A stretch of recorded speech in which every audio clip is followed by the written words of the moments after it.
If you thought week 1 of college football was great, then you're going to love week 2.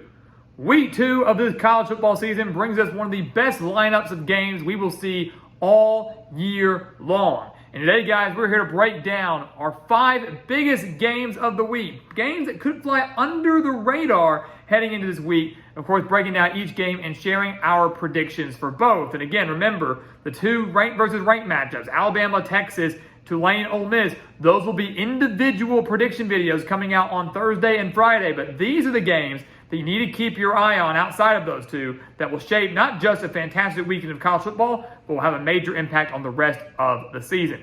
So welcome back to the Gridiron Expert, guys. We're so glad that you could join us today. As always, please continue to like, comment, subscribe, share our videos, and check out everything down in the description below, including our expert picks over on our website, thegridironexpert.com. If you want these spread picks for all of these games here, as well as some of the bigger games like Tulane, Ole Miss, Alabama, Texas, go sign up for those over on the Gridiron Expert today. We can guarantee you a winning record by season's end, guarantee money right back in your pocket. We have beat out over 80% of the national handicappers each of the last 5 years, and we want you guys to go sign up today. Our week 2 picks have already been put out on our website, so the sooner you sign up, the better. Also, check out our Patreon account for exclusive college football content year-round and our mailing address to send us some of your team's gear so we can represent them in every single Gridiron Expert video. We have a lot of space for helmets back here. We'd love to get some of these teams' helmets represented. Again, that mailing address down in the description.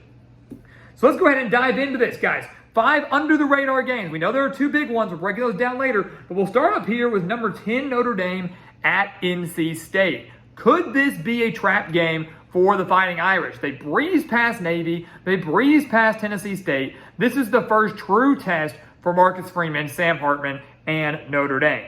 You look at NC State. This is a team that has the talent to take down Notre Dame, and I wholeheartedly believe that. But they did not look very good in their opening week matchup against UConn, only winning that game 24-14, getting torched on the ground as well, allowing 160 rushing yards to the Huskies, although 71 of those came on one single run.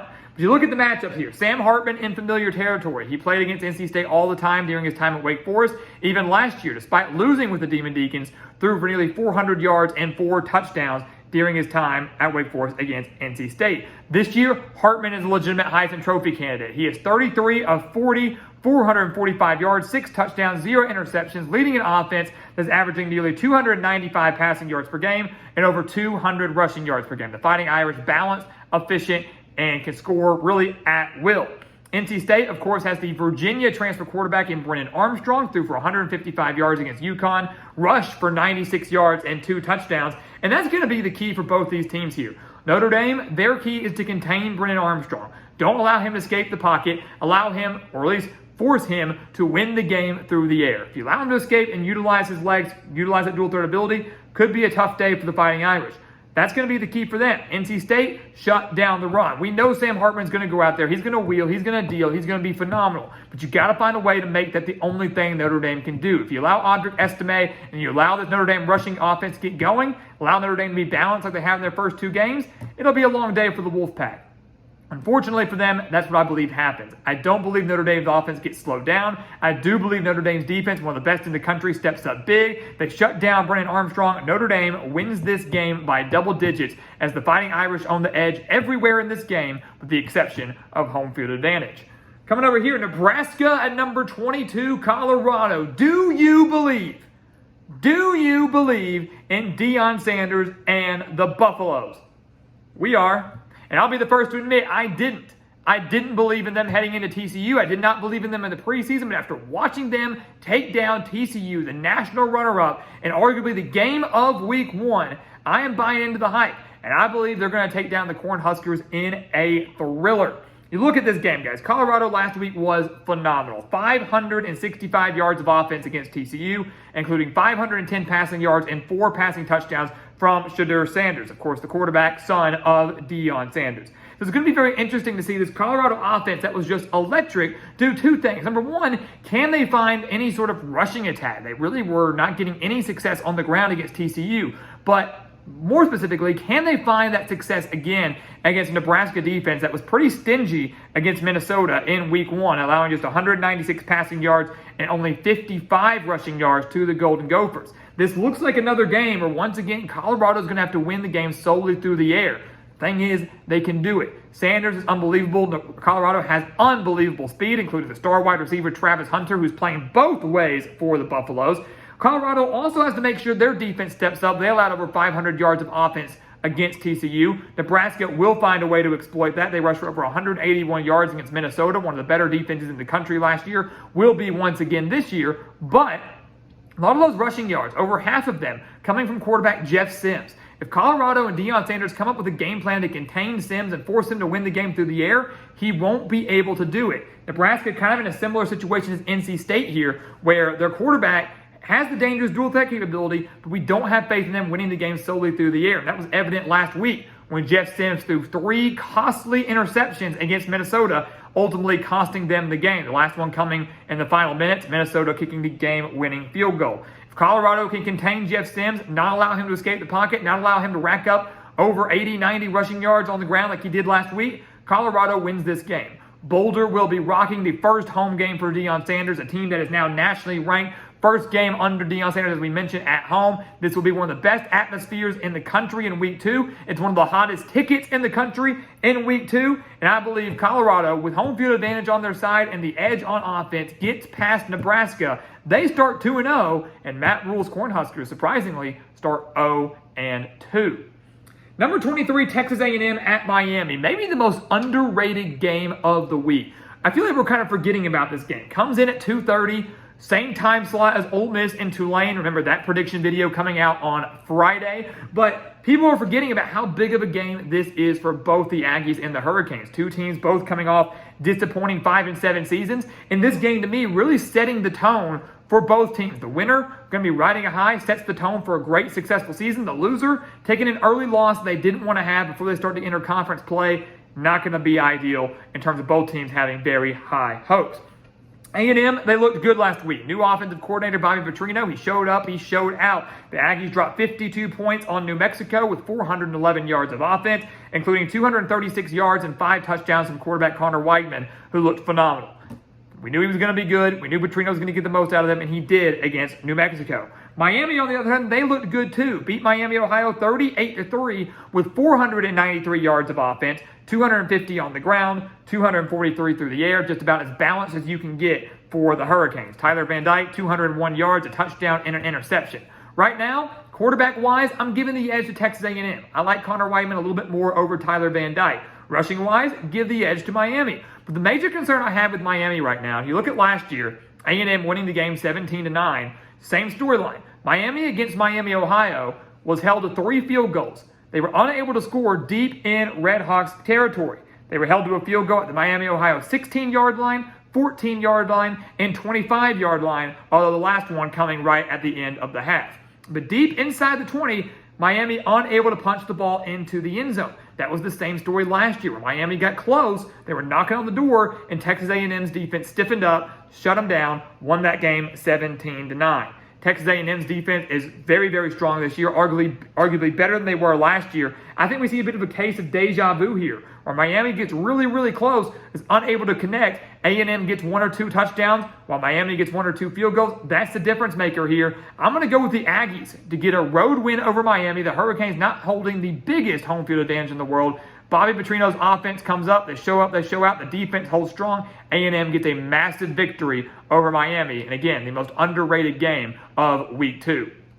Iowa and Iowa State, the Cy-Hawk game, also in that 2:30 slot. This is going to be a fun one.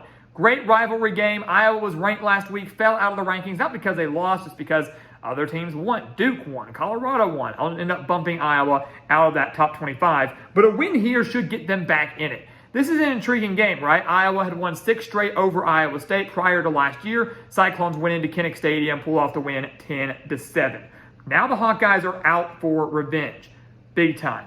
And I'm going to give them that revenge. I think Iowa owns the edge in every aspect of this game with the exception of home field advantage. And you know, with an in-state rivalry game, there will be a large Hawkeye turnout at Jack Trice Stadium. You look at this game, guys. Iowa's defense played relatively well against Utah State. Yes, they only won 24-14. Yes, they were outgained, allowed 329 yards. Although 70 of those yards came in the final 2 minutes when the game was all but won. Iowa already leading 24-6.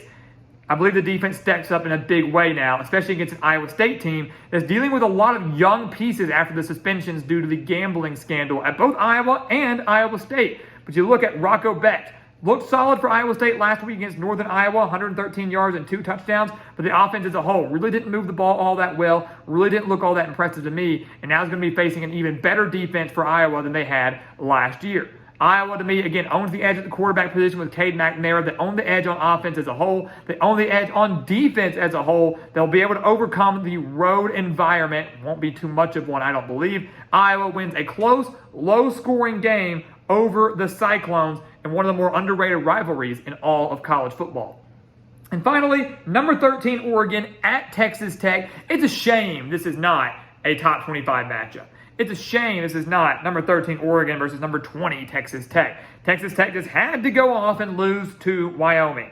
But this is still going to be a very, very fun game. And if you like offense, this is the game for you. First, it's the Tyler Shugg reunion game. Shugg beginning his career at Oregon, transferring to Texas Tech, threw for 338 yards and 3 touchdowns last week against Wyoming. Really can't pin the loss on Shugg against Wyoming, can really pin it on Texas Tech's defense and Texas Tech special teams that missed 3 field goals against the Cowboys in that overtime loss. But the Red Raiders still have a very elite offense. They can hang with Oregon. But to me, Oregon owns a significant offensive advantage. I know it was just Portland State, but they dropped 81 points in their season opener. 729 yards of offense in their season opener. Bo Nix, 287 yards, 3 touchdowns, 348 rushing yards from Oregon in their Week 1 victory. This is a Texas Tech team that last week against a mediocre Wyoming offense allowed 320 yards. 320 yards of offense to the Cowboys, including 171 rushing yards. And to me, guys, look, if you're Texas Tech, if you can't stop Wyoming's offense, you sure as heck can't beat and can't stop Oregon's offense. Yes, it's on the road, but Oregon comes in, game's close for about a half, maybe a little into the third quarter, but the Ducks pull away from the balance of their offense, the explosiveness of their offense. Texas Tech also a little bit hung over from their disappointing loss, drops to 0-2 in a year where many thought they would be a legitimate Big 12 dark horse, and no one for sure saw them starting 0-2. The Ducks get a massive road victory, maybe flirt with a top 10 spot entering Week 3, and once again show they are one of the top teams in the Pac-12 and one of the top teams in the country. So there you have it, guys, our top 5 underrated games entering Week 2. This is a massive week, guys. We talked about Texas and Alabama, that prediction video coming out tomorrow. We talked about Tulane and Ole Miss, that prediction video coming out on Friday. In addition to that, we still have Illinois and Kansas on Friday, Utah and Baylor. We have UCF at Boise State, Wisconsin at Washington State, Auburn at California. One of the biggest lineups, one of the biggest weeks in all of college football this year, and we're going to have you covered every step of the way. More prediction videos coming out this week, but make sure to leave your comments below. Tell us who you think win these 5 games. Leave your Week 2 predictions. Let's get ready for another massive weekend of college football. So once again, guys, as always, thank you so much for watching us here at the Gridiron Expert on YouTube. Make sure to continue to like, comment, subscribe, share our videos. Check out everything down in the description below, including those expert picks. Over on our website, thegridironexpert.com. The spread picks for all of these games can be found over there. Guaranteed winnings this year. Guaranteed winning record. Beat out over 80% of the national analysts each of the last 5 years. Go sign up for those today. Our Patreon account for exclusive content year-round. Our mailing address to send us some of your team's gear to be represented in every single video. And once again, guys, as always, thank you so much for watching. And we'll see you next time right here on The Gridiron Expert.